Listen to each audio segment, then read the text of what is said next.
Hello guys, ചെമ്പനീർ പൂവിൻ്റെ ഇന്നത്തെ episode റിവ്യൂയിലേക്ക് സ്വാഗതം. വീട്ടിലേക്ക് ആരോ പൂ ചോദിച്ചു വന്നതിൻ്റെ ദേഷ്യത്തിലാണ് ചന്ദ്രമതിക്ക് ഉറക്കമൊക്കെ കിട്ടാതായി കഴിഞ്ഞാൽ പിന്നെ ചന്ദ്രമതിക്ക് പ്രഷറും ഷുഗറും ഒക്കെ ഉണ്ടാകും, കൊളസ്ട്രോളൊക്കെ ഉണ്ടാകാൻ സാധ്യതയുണ്ട്. ഈ പ്രായത്തിൽ അമ്മ ഇങ്ങനെ വിഷമിപ്പിക്കരുത്, ചേച്ചി അതുകൊണ്ട് ഏത് സമയം തൊട്ടാണ് ഇങ്ങനെ പൂ വിൽപ്പന നടത്തുന്നത്, വീട്ടിലേക്ക് വരണ്ട, അതുകൊണ്ട് ആ കടയിലുള്ള ഓർഡർ അനുസരിച്ച് ചെയ്താൽ മതി എന്നൊക്കെ വർഷ രേവതിയോട് പറയുന്നുണ്ട്.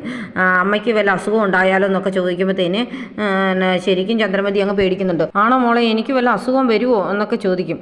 അതല്ല ആൻറ്റിയുടെ ഈ പ്രായത്തിൽ എന്ന് പറയുമ്പോൾ പ്രായത്തിൻ്റെ കാര്യമൊന്നും നീ പറയണ്ട, എനിക്കതിന് മാത്രം പ്രായമൊന്നുമില്ലെന്ന് ചന്ദ്രമതി പറയുന്നുണ്ട്. ശ്രുതി അപ്പം ഈ പൂക്കട ഇവർക്കൊരു ബുദ്ധിമുട്ടാണെന്നുള്ള രീതിയിലാണ് സംസാരിക്കുന്നത്. ശ്രുതി പറയുന്നുണ്ട്, എനിക്ക് ഓഫീസിൽ നിന്ന് ഇങ്ങോട്ട് വരുമ്പം തന്നെ ഈ പൂക്കട കാണുന്നത് ഭയങ്കര ഇഷ്ടക്കേടാണ്, അതുതന്നെയല്ല എൻ്റെ സ്റ്റാറ്റസിന് പറ്റിയതൊന്നുമല്ല ഈ പൂക്കട, എൻ്റെ കാണാനായിട്ട് ആരെങ്കിലും ഇവിടെ വന്നു കഴിഞ്ഞാൽ പിന്നെ അവരുടെ മുമ്പിൽ എൻ്റെ ഇതെല്ലാം പോകും, അതുകൊണ്ട് ഈ പൂക്കട അവിടുന്ന് എത്രയും പെട്ടെന്ന് പൊളിച്ച് മാറ്റുക തന്നെ ചെയ്യണമെന്നൊക്കെ ശ്രുതി പറയും. സച്ചിക്ക് ദേഷ്യം വരുന്നൊക്കെ ഉണ്ടെങ്കിലും സച്ചി പറയും, രേവതി ഇതൊന്നും മൈൻഡണ്ട, ഞാൻ പോയിട്ട് വരാമെന്ന് പറഞ്ഞ് അങ്ങ് പോകും.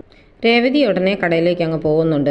കടയിൽ ചെന്ന് രേവതി പൂവൊക്കെ കെട്ടിക്കൊണ്ട് നിൽക്കുമ്പം ഒരു കൂട്ടുകാരി വന്ന് പൂവൊക്കെ മേടിക്കുന്നുണ്ട്. അതിൻ്റെ പൈസയൊക്കെ മേടിച്ച് രേവതി ബാസ്ക്കറ്റിലിടുന്നുണ്ട്. സച്ചിക്ക് ഓട്ടം കിട്ടുന്നത് ടൗണിലേക്കാണ്. അപ്പം കസ്റ്റമറിൻ്റെ കയ്യിൽ സച്ചി തൻ്റെ പൂക്കടയുടെ പോസ്റ്ററൊക്കെ ഏൽപ്പിക്കുന്നുണ്ട്. എൻ്റെ വൈഫ് തുടങ്ങിയതാണ്, എന്തെങ്കിലും പൂവിൻ്റെയൊക്കെ ആവശ്യം വരുവാണെങ്കിൽ അറിയിക്കണേ എന്നൊക്കെ പറയും.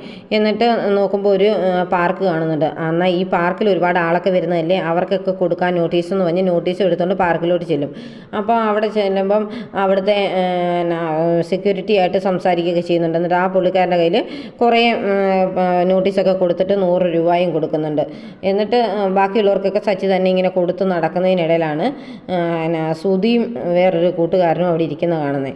ഇവൻ എന്നെ ഇവിടെ എന്ന് പറഞ്ഞ് നോക്കിയിരിക്കുന്ന സമയത്ത് ആ സെക്യൂരിറ്റി അങ്ങോട്ട് വന്നിട്ട് പറയും, അത് ഈ 2 പേരും രാവിലെ വരുന്നതാണ്, ജോലിക്ക് പോകാമെന്ന് പറഞ്ഞാൽ വീട്ടിൽ നിന്ന് ഇറങ്ങുന്നത്, എന്നിട്ട് ഇവിടെ വന്നിരിക്കും, വൈകുന്നേരം 6 മണി വരെ ഇവിടെ ഇരിക്കും, പകലെല്ലാം ഉച്ചയ്ക്ക് സമയത്ത് കറക്റ്റായിട്ട് ആഹാരം കഴിക്കും, 4 മണിക്ക് ചായ കുടിക്കും, പിന്നെ അല്ലാത്ത സമയത്തൊക്കെ ഇതുപോലൊക്കെ എന്തെങ്കിലുമൊക്കെ കടലയൊക്കെ കുറച്ച് ഇങ്ങനെ ഇരിക്കുകയുള്ളൂ, 2 പേരും വീട്ടിൽ കളിപ്പിച്ചിട്ട് വരുന്നതാണെന്ന് പറയും. അത് കേൾക്കുന്ന സച്ചിക്ക് ഒരുപാട് സന്തോഷമാകുന്നുണ്ട്. സച്ചി എന്നിട്ട് ഫോൺ എടുത്ത് ഈ ശ്രുതിയും കൂട്ടുകാരനും കാണിക്കുന്ന എല്ലാ കള്ളത്തരങ്ങളും ഇങ്ങനെ വീഡിയോ പിടിക്കുന്നുണ്ട്. അവരിരുന്ന് കടല കഴിക്കുന്നതും അത് പെറുക്കി മേലോട്ട് ഇട്ടിട്ട് വായിലോട്ട് പിടിക്കാൻ നോക്കുന്നതും പിന്നെ ഇങ്ങനെ വിമാനം പറത്തി കളിക്കുന്നതും അങ്ങനെയുള്ള എല്ലാം ശ്രുതിയുടെ ഓരോ കള്ളത്തരങ്ങളും ഇങ്ങനെ സച്ചി പിടിച്ചെടുക്കുന്നുണ്ട്. കുറേ കളി കഴിയുമ്പോഴത്തേന് ശ്രുതി കൂട്ടുകാരനോട് പറയും, നമുക്കിനി പിള്ളേരൊക്കെ ഇരുന്ന് നിരങ്ങുന്ന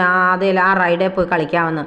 എന്നിട്ട് അവർ 2 പേരുടെ അതേ പോയിരുന്ന് കളിക്കുകയാണ്. ഇതും സച്ചി ഫോണിനകത്ത് വീഡിയോ പിടിക്കുന്നുണ്ട്. സെക്യൂരിറ്റി പിന്നീട് കറങ്ങി തിരിഞ്ഞ് വരുമ്പോഴും സച്ചി നിന്ന് ഇങ്ങനെ വീഡിയോ പിടിക്കുന്ന കാണുമ്പോഴത്തേന് ചോദിക്കും, എന്താ സാർ ഇതെന്ന് ചോദിക്കും. പറയും, ഇവരുടെ വീഡിയോ പിടിക്കുകയാണോ എന്നൊക്കെ ചോദിക്കും. പറയും, എനിക്ക് ഇവരെ അറിയാം, ഇതൊരു ബോംബാണ്, ഇത് ഞാൻ ഇന്ന് പൊട്ടിക്കുക തന്നെ ചെയ്യും, എന്നാൽ നടക്കട്ടെ എന്ന് പറഞ്ഞ് സെക്യൂരിറ്റി അങ്ങ് പോകും. കറക്റ്റ് 1 മണിയാകുമ്പോഴത്തേന് അവർ ചോറുണ്ണുന്നുണ്ട്.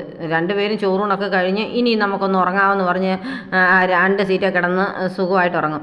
അപ്പോൾ സച്ചി എന്ന് ഇവരുടെ അടുത്ത് എന്ന് വീഡിയോ പിടിച്ചുകൊണ്ട് പോരും. 4 മണിക്കാപ്പിയുടെ സമയമാകുമ്പോഴത്തേന് സ്നാക്സ് എടുത്ത് അവർ 2 പേരും ഷെയർ ചെയ്തൊക്കെ കഴിക്കുന്നുണ്ട്. അന്നേരം അതും സച്ചി നിന്ന് വീഡിയോ പിടിക്കുകയാണ്. സെക്യൂരിറ്റി ഒപ്പം വന്ന് ചോദിക്കുന്നുണ്ട്, സാർ ഇതുവരെ പോയില്ലെന്ന്, ഇത് ഇത്രയൊക്കെ കിട്ടിയല്ലോ, ഇനിയിപ്പോൾ പോകാം, ഇത് വെച്ച് ഞാനൊരു കളി കളിക്കുമെന്ന്. എന്നാൽ നടക്കട്ടെ സാറേ എന്ന് പറയും. എന്നാൽ 50 രൂപയും കൂടി ഇരിക്കട്ടെ എന്ന് പറഞ്ഞ് സച്ചി അയാൾക്ക് ഒരു 50 രൂപയും കൂടെ കൊടുത്തേച്ചാണ് പോകുന്നത്. ഓഫീസ് ടൈമിൻ്റെ സമയം ആകുന്നോടം വരെയാണ് ഇവരവിടെ കിടന്ന് കറങ്ങുന്നത്. അത് കഴിഞ്ഞിട്ട് ഇവർ 2 പേരും എന്നാൽ ഇനി പോകാറായല്ലോ, ഇനി സമയമൊക്കെ ആയി, ഇനി നമുക്ക് പോകാമെന്ന് പറഞ്ഞ് 2 പേരുടെ എല്ലാ ബാഗൊക്കെ എടുത്ത് ഓഫീസിൽ നിന്ന് ഇറങ്ങുന്ന പോലെ തന്നെ പാർക്കിൽ നിന്ന് ഇറങ്ങി വരുന്നുണ്ട്. വീട്ടിൽ നിന്ന് ഇറങ്ങുമ്പോൾ വലിയ ജോലിയാണെന്ന് പറഞ്ഞാണ് വീട്ടിലെ വഴക്ക് മുഴുവൻ ശ്രുതി നടത്തുന്നത്. എന്നിട്ട് സച്ചിയൊക്കെയാണ് മാക്സിമം അടിച്ചു താത്ത് പറയുന്നത്, ഞാൻ വലിയ കമ്പനിയിലെ ജോലിക്കാരനാണ്, ഷോറൂമിലെ ജോലിക്കാരനാണെന്നൊക്കെ പറഞ്ഞാണ് ബഹളം നടത്തുന്നത്. ശ്രുതി പണ്ടേ കള്ളനാണെന്ന് അറിയാമായിരുന്നെങ്കിലും സച്ചി ഇത്രയും പ്രതീക്ഷിച്ചില്ലായിരുന്നു. അതുകൊണ്ട് സച്ചി ഒട്ടും വിടാതെ ശ്രുതിയുടെ പുറകെ നടന്ന് എല്ലാ വീഡിയോയും എടുക്കുന്നുണ്ട്. വീഡിയോ എല്ലാം പിടിച്ചു കഴിഞ്ഞിട്ട് സെക്യൂരിറ്റിയോട് താങ്ക്സ് ഒക്കെ പറഞ്ഞിട്ട് സച്ചി നേരെ വീട്ടിലേക്ക് വരും. വീട്ടിൽ കൊണ്ട് കാർ നിർത്തിയ ഉടനെ അച്ഛാന്ന് വിളിച്ചാൽ ചെല്ലുന്നത്. ഉടനെ അച്ഛൻ ഇറങ്ങി വരുന്നുണ്ട്. അച്ഛാ, ഒരു മീനെ ഞാൻ കൊണ്ടുവന്നിട്ടുണ്ട്, അതിനെ നമുക്കിന്ന് പൊരിക്കണം എന്നൊക്കെ പറയുന്നുണ്ട്. അന്നേരത്തേന് സച്ചിയോട് രവീന്ദ്രൻ ചോദിക്കുന്നു, നീ അതിന് മീനൊന്നും കൊണ്ടുവന്നു പറഞ്ഞിട്ട് എന്ത് ചെയ്യും, മീൻ കാണുന്നില്ലല്ലോ എന്ന്. ഇതൊരു പ്രത്യേകതരം മീനാ അച്ഛാ, ഇതിനെ നമുക്ക് വറചട്ടിയിലിട്ട് വേണം വറക്കാൻ എന്നൊക്കെ പറയും. അച്ഛനകത്തോട്ട് വാ, നമുക്ക് എല്ലാവരെയും വിളിച്ചിട്ട് വേണം ഇതൊന്ന് കാണിക്കണം എന്നൊക്കെ പറയും. ഇതൊക്കെ പ്രത്യേക ഒരു സിനിമയുടെയാന്നൊക്കെ പറയും. അന്നേരം സിനിമയോന്ന് പറയും. അതെ, ഒരു സിനിമയാണ്, എല്ലാവരെയും വിളിക്കുക കാണിക്കാമെന്ന് പറയും. അമ്മ എന്ത് ചെയ്യും എന്നൊക്കെ ചോദിക്കുന്നുടനെ ചന്ദ്രമതി ഇറങ്ങിയിട്ട് വന്ന് ചോദിക്കുന്നുണ്ട്, ഇന്ന് എന്നാ പറ്റി, നേരത്തെ വന്നല്ലോ, അതുകൂടാതെ എന്നാൽ അമ്മയെ അന്വേഷിക്കാൻ കാരണം എന്നാന്ന് ചോദിക്കും. അമ്മ വാ, അമ്മ ഇരിക്കുക, അമ്മയ്ക്കൊരു സിനിമ കാണിച്ചു തരാണ്ട്, അതിന് വേണ്ടിയാന്ന് പറയും. എന്നിട്ട് രേവതിയെ വിളിക്കും. രേവതിയും വന്ന് ചോദിക്കും, എന്താ സച്ചിയേട്ടാന്ന്. രേവതി, ഒരു കാര്യം പറയാനുണ്ട്. വർഷയും ശ്രുതിയെയും ശ്രീകാന്തിനെ എല്ലാം വിളിച്ചു വരുത്തും. എല്ലാവരും ഇറങ്ങി വരുന്നുടനെ പറയും, വാ ഇരിക്ക്, ഒരു സിനിമ കൊണ്ടുവന്നിട്ടുണ്ട്, അതിനകത്ത് നായകനെ നിങ്ങളെല്ലാവരും അറിയും, അതുപോലത്തെ അഭിനയിക്കുന്നേ, അതുകൊണ്ട് ആ സിനിമ നിങ്ങളെല്ലാം കാണിക്കാൻ വേണ്ടിയാണ്, ഒരാളുടെ മുഖം മൂടി ഇന്ന് എനിക്ക് മാറ്റി കാണിക്കണമെന്നൊക്കെ പറയും. ഇവിടുന്ന് ആരാ ഈ സിനിമയിൽ അഭിനയിക്കുന്നതെന്നൊക്കെ രവീന്ദ്രനും ചന്ദ്രമതിയൊക്കെ ചോദിക്കുന്നുണ്ട്. അതൊക്കെ കാണിച്ചു തരാം. ഇവിടുന്ന് ഒരാൾ രാവിലെ ജോലിക്കാന്ന് പറഞ്ഞു പോകുന്നുണ്ട്, എന്ത് ജോലിക്കാണ് പോകുന്നതെന്നാണ് പറഞ്ഞെന്ന് ചോദിക്കും. അന്നേരത്തേന് ചന്ദ്രമതിക്ക് സത്യം അറിയാവുന്നതുകൊണ്ട് ആകെ നിന്ന് പരുങ്ങുന്നുണ്ട്.